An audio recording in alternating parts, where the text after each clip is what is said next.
we are at the Nasscom Game Developers Conference, and today we're in conversation with Julie Heyde, who's traveled all the way from Copenhagen. Now, Julie develops games, and she also helps game developers actually put themselves out there on the international map. Julie, you've come all the way from Copenhagen to Pune. Why? What's happening here? Well, so basically, originally it was my good friend Shailesh, who's developed Hubrix. I met him at a couple of conferences based in Europe, and at one point he approached me and said, "Do you want to come to India?" And I said, "I would love to, I've never been here." And he said, "I would like you to come down for this conference that I'm also participating in, so I'm going to talk to the organizers." And then I was contacted by Shruti, and she asked whether I wanted to come down here and do a workshop. And I said yes. And I had no idea what to expect because I've never been in India. But my parents have traveled a lot here, and I love it. I really love it. You might not have traveled to the country, but what is your understanding of the Indian game development scene right now? You mentioned Shailesh, of course, he won Game of the Year with Hubrix. Yeah. But what do you think of the Indian story?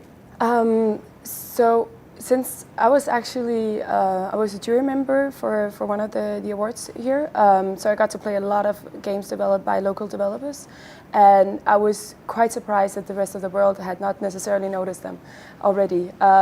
So therefore, I'm sort of on a mission here. So I came here to do my workshop. It's going to be a PR jam, as I call it.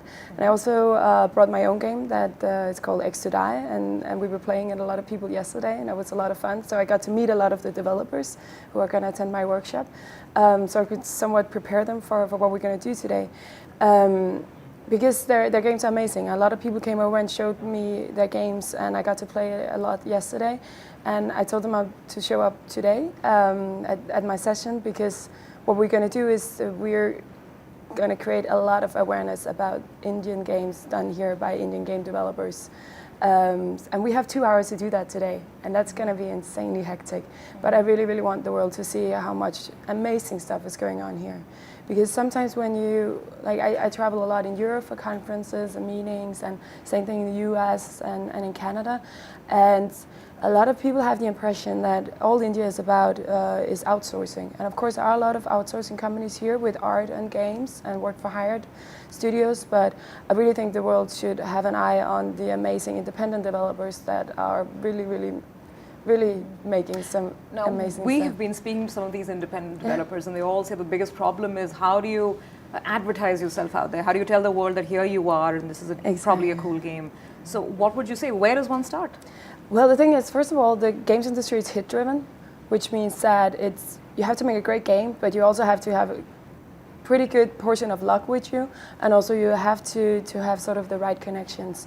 And that could be for the platforms, like for instance, if you're pushing it out on App Store, on Google Play, etc. It's really nice to have someone, the editorial team looking at your games, having an insider in one way or the other. But that could be hard if you're sitting in a country so far away from when they're sitting in the US. It's hard to reach them. So what you can do is that you can put your game out on different forums, you can start talking about it, you can tweet about it, you can involve your friends in it, and suddenly like the ball starts rolling. And first of all, create a website, Facebook page. Twitter is really, really important for independent developers these days. And it's basically about making a lot of noise, and of course doing a really good game. But also a lot of people, they start, a lot of my friends, they start promoting their games really early when they're not done, because then they also get feedback and they get the community and fans involved in actually making the game and following the process, which is really important if you don't necessarily know all the right people, because it can be hard coming from here and just contacting a publisher. A lot of people I spoke to yesterday, they said, "Oh, we're trying to get in contact with this and this," and they just don't get back to us. And it's also like both reviewers and publishers and a lot of people in the game industry, they get so many emails, and it's hard for them to keep up with everyone. So if they don't already know the person that's contacting them, they might not always just buried down in the pile. Exactly, and that's how it works. But at the same time, the game industry is so welcoming, and I think, for instance, Shailesh, he very much felt that when he was touring around in Europe, and he was also part of sort of an incubation program in Estonia, and we all just like, first of all, we were like, "Whoa, you came all the way from Mumbai? Are you crazy? That's far!" And he's like, "Yes." He was nominated for an award that he won Like Hubix is an amazing game, so of course he won. And he came all the way and got a lot of contacts, and it's amazing. And the game industry is so very welcoming, but it's hard if you can't afford, for instance, to go to these events, because it is expensive to travel, and it's expensive to go to conferences and so on. So the best thing you can do is to make a name for yourself, your game, and your company, and your friends, because what's one of the most fantastic things about the game industry is that we feel like we're all in the same boat, so we all help out each other. Sure. Like, we're not really competing, especially not in the indie game community, Right. because we can only reach so far if we help out each other. And that's what's so beautiful and loving about it. So a lot of the independent developers that we've been speaking to also are still trying to figure out the best model that works for them in terms of monetizing their creativity. What do you think is the right way to go if there is such a formula, free to play, and then whether you try and get into the console side of it, or whether you just stick to mobile?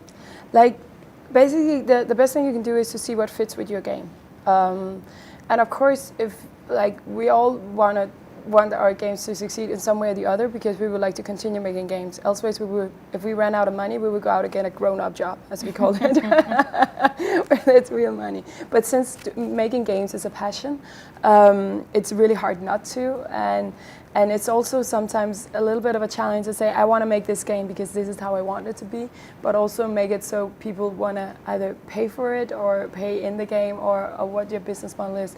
I can't say that there's one right way to like for your business model for the game, because it very much depends on the game. And very much on the platform, because some games are just suited for iOS, for instance, because the controls on the iPad works in a specific manner. Some games are just suited for console platforms, because you need a real controller to sit and play it, and some are more for PC or Mac. And it very much depends on the game, and it also depends on your development process, because for instance, what's easiest to break through in? Let's just, if there is an answer to that. It used to be a few years back, when the App Store was still young, like iOS was really good for independent developers, because there were not that many, and iOS games started to become popular in an era where we still had a lot of console development and AAA studios, and suddenly independent developers, like teams of 1, 2, 3 people, could create a game in half a year and put it on the App Store and actually earn money.